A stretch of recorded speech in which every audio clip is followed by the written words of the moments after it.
So to continue our discussion about cut, copying, and pasting data, we're going to look at how those three handy tools interact with formulas and what happens when we try to cut, copy, and paste formulas in our spreadsheet.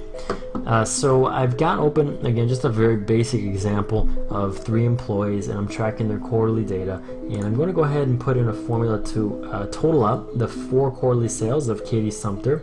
And I'm going to intentionally put this in the wrong cell just to start off with, so we can move this by cutting or copying. So in H5, I'm going to start off with my equals key, and I'll click on C5, do a plus D5, plus E5, plus F5, hit enter, and there we go. There's our result, 23,442. Now, if I want to cut this and move it into G5, where it belongs, any method works, right? Cutting works, no problem. I can do my Control X, Control V.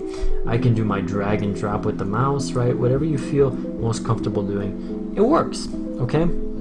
However, let me go back to H5 here. What happens when we try to copy this formula and put it into an adjacent cell or somewhere else, we start running into a few small issues here. I'm gonna show you here by selecting H5. I'll do my Control C to copy. Then I'm gonna go into G5 and do my Control V, and look what it gives us, 15,174. Obviously not the same thing that was in H5.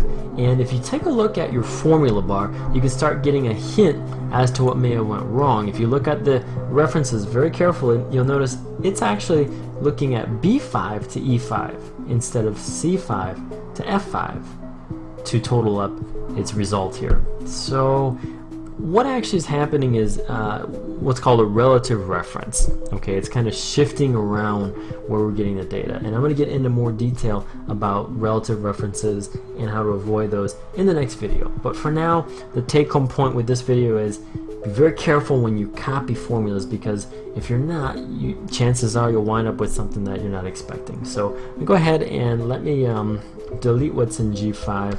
I'll show you how we can still copy this formula and get the intended result in G5. So I'm going to go back to H5 here. Here's the key. You've got to actually select it in your formula bar up here. So highlight that, then you can do your Control C. Now, this next step is important.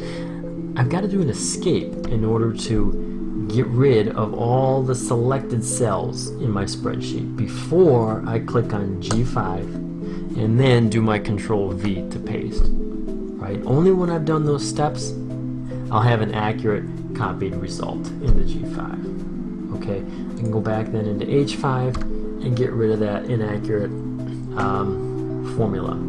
Okay, so that's the take-home point. Cutting works flawlessly, right? You won't have any issues to run into. However, just be careful with your cut technique and make sure you're copying from the formula bar and pasting it into the cell that way.